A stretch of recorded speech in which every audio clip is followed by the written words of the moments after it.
Barney Saunders. You spoke recently about one particular aspect of your cultic experience in Scientology, how getting along meant trying to please other people who you somehow thought of as authority figures. Saving the world meant making everyone happy, bringing joy and bliss to the world. A grand sacrifice to give one's life meaning and purpose.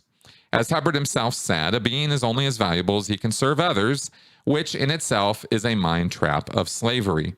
And also thinking of yourself as a second-class citizen, a feeling of inadequacy that Scientology very much served to reinforce. Is what you are referring to weaponized empathy? In other words, did you fall into the role of weaponized empath? And a broader question. In Scientology and other destructive cults, would you say most people are weaponized empaths? Have there been any studies on the proportions of different types of people that are in destructive cults? Barney, thank you very much for this question. And you've done a championship job there of paraphrasing what I described as my mental state for most of my life, growing up in and around Scientology and then getting coerced into working for the church, thinking that I was saving the world, when in fact I was just martyring myself for decades and, being a quite willing slave to Scientology's labor trafficking operation. So was this weaponized empathy? No, not as I think about it. So let me try to define or talk about what weaponized empathy is and how we might recognize it. So empathy is defined quite simply as the ability to understand and share the feelings of another. That's empathy, right? And it's something that is as a concept has only existed for about 70 years or so in writing, that we see as a term that is used widely and broadly as a psychological concept. So in other words, in the history of people, it's a fairly new idea. Believe it or not, it's actually quite interesting diving down through etymology and literature and words and language, how new some concepts are, even though you can go back in history and apply it, see it. That doesn't mean they were thinking about it or thinking with it. Now, if empathy is the ability to understand and share the feelings of another, how do you weaponize it? By giving people the idea that you can basically kill somebody with kindness. You can get somebody in a state of mind where they want to help people. They want to save the world. They want to make the world a better place. They can feel. Now, a lot of people have had that idea or those goals, and they didn't have to be empaths to have those goals. But where weaponized empathy comes into play is when you have somebody who is empathic, who does feel for other people and therefore feels an urge or motivation or drive to try to help people because they want to feel that other people are living their best lives. They want other people to feel happiness and joy, because when they think about or observe those people, they are understanding how those people feel by feeling it themselves. Now, what they're feeling, what the empath is feeling or experiencing may or may not be an accurate representation of what this other person is feeling, but it's their view or idea of what that person's feeling. I hope that makes sense. I'm using a lot of pronouns there. Bottom line is that if you want the world to feel good or feel better, and somebody tells you, well, if everybody ate Twinkies, the world would be a better place. Everybody would feel better. Everybody would get along better. The world would be a better place if everybody was downing Twinkies every hour. So this empath then buys into that idea and goes, oh, okay. So what I need to do with myself is sell people on the idea of eating Twinkies and get them to eat as many Twinkies as possible, because that's what's going to make them feel better. And I'll feel better because they feel better.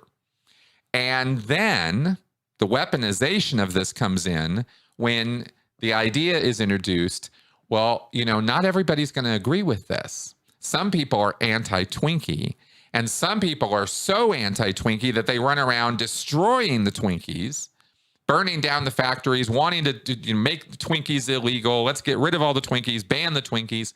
And the empath is now convinced that Twinkies are the way to salvage the world, and so will treat all these anti-Twinkie people as the enemy, as bad people.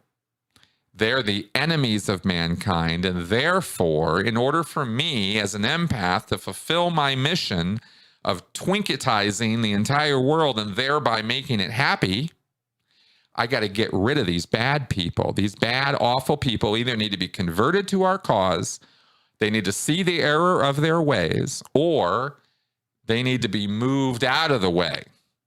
And the empath will have no problem destroying, killing, raising, whatever needs to happen to get these anti-Twinkie people the hell out of the picture so that Twinkies can be delivered 24/7. And of course, I'm using the most ridiculous example possible here on purpose because I want you guys to understand how this works. And that is, and generally speaking, I think we all know, Twinkies are actually bad for you. The world is not going to be saved by everybody eating Twinkies every hour on the hour, but it would not be hard to convince a certain set of people that that is the truth, and that if they want the world to be a better place, and if they want people to succeed and get well, then they're going to have to force those Twinkies on these people, right? They got to get the Twinkies into the hands and into the mouths of every single person. So you see, it's more of weaponized empathy is really a matter of manipulation. It's a manipulation technique. It's a way of taking a set of people, empaths, people who feel for other people, and manipulating them to get them to do what you want. And in this case, that is, feeding everybody Twinkies and getting rid of all the people who are anti-Twinkie. The weaponized empaths will come up with that all on their own. All you have to do is convince them that Twinkies are good, that Twinkies are the best thing a person needs, and they'll roll with it. And the whole us versus them, and let's destroy all the anti-Twinkie people and all of that, that all happens organically after you've convinced them that Twinkies are the savior of mankind. You see what I'm saying? So that's what a weaponized empath is. It's a simple thing. It's not a really complicated thing. It's just taking that care, that deep well of emotion that they have for other people, and convincing them that the best way to help people is to hurt people, right? The best way to save the world is to destroy the world. That's where that equation ends up always. It always ends up going in that horrible, awful direction, because you have a bunch of people who have been convinced that the end justifies the means, and the end doesn't justify the means, and yet they think it does.